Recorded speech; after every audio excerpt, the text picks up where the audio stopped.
అంటే ఇప్పుడు చూస్తుంటే మీరు చెప్పినట్టుగా తత్కాల్ అనేది 1 డే సైకిల్ ప్రాసెస్ అంటున్నారు.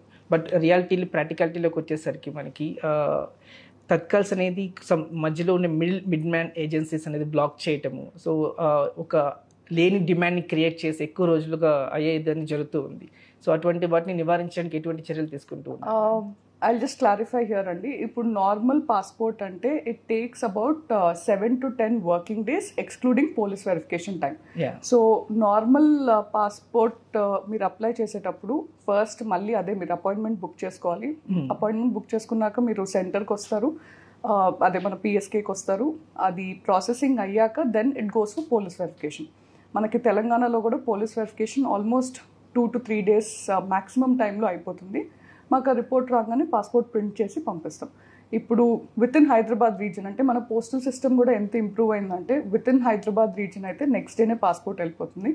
అదే కొంచెం మఫ్సల్ ఏరియాస్ అది అంటే కనుక 1 to 2 days టైం పడుతుంది. ఇప్పుడు మీరు అన్న ఈ తత్కాల్ పాస్పోర్ట్ ఏంటంటే anyone who has an emergency. So ఇప్పుడు నార్మల్ పాస్పోర్ట్ పోలీస్ వెరిఫికేషన్ అయ్యాకే పాస్పోర్ట్ ఇస్తాం. అదే తత్కాల్ పాస్పోర్ట్లో ఏంటంటే పాస్పోర్ట్ ఇచ్చాక పోలీస్ వెరిఫికేషన్ జరుగుతుంది. అందుకే దానికి processing time is just 1 to 3 working days. So మీరు హైదరాబాద్ వారు మీరు ఇవాళ అప్లై చేస్తే కనుక మీకు ఇవాళ డిస్పాచ్ అయిపోతుంది, రేపటికల్లా వచ్చేస్తుంది. అదే ఏ మఫ్సల్ నిజామాబాద్ కరీంనగర్లో అప్లై చేస్తే మేబీ 1-2 days పడుతుంది. వాట్ వీ రియలైజ్డ్ ఇస్ చాలా మంది తత్కాల్లో ఎమర్జెన్సీ లేకపోయినా అపాయింట్మెంట్ దొరుకుతుంది అని చెప్పి స్లాట్స్ బుక్ చేయడం స్టార్ట్ చేశారు. దీనివల్ల ఏమైందంటే జెన్యూన్ నీడ్ ఉన్న వాళ్ళకి మనకు తెలియదు ఎప్పుడు ఎమర్జెన్సీస్ వస్తాయి, ఎలాంటి సిచ్యువేషన్స్ వస్తాయని, పాపం అలాంటి వాళ్ళకి అపాయింట్మెంట్స్ దొరికేవి కాదు.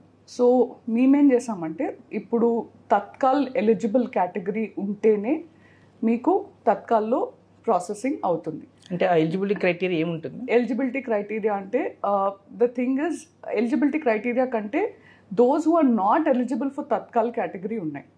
ఫర్ ఇన్స్టెన్స్ ఇప్పుడు నా రెసిడెన్స్ ఆంధ్రాలో ఉంది, బట్ నేను ఇక్కడ పాస్పోర్ట్ అనేది you can apply anywhere in India, but within outside the state jurisdiction you can't apply for a tatkal passport. లేదా single parent cases, in the sense parents are divorced but a minor child ki you want to apply for a passport, they are not eligible for tatkal category. Leda in case there is any court cases pending, any criminal cases pending against you, you are not eligible for tatkal category. So ilantivi leda I want to change my name, so nenu let's say Snehaja nundi Sujata ki na peru marchukovalanuntunna, there is a lot of paperwork and documentation involved, and of course police verification ilanti cases ki avvali. So these are the categories which are ineligible anamata. So ఎవరైనా applicant apply చేసే ముందు passportindia.gov.in వెబ్సైట్లో user account create చేసుకొని online application fill చేస్తారు. So మీరు ఆ website open చేయంగానే there is a popup window, popup box appears, and అది చెప్తుందన్నమాట ఈ పలానా కేటగిరీస్ తత్కాల్కి నాట్ ఎలిజిబుల్ అని.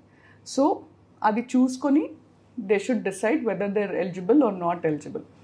మోస్ట్ ఇంపార్టెంట్లీ తత్కాల్కి పాత పాస్పోర్ట్తో సహా 2 ఐడి ప్రూఫ్స్ కావాలి, 2 గవర్నమెంట్ ఐడి ప్రూఫ్స్.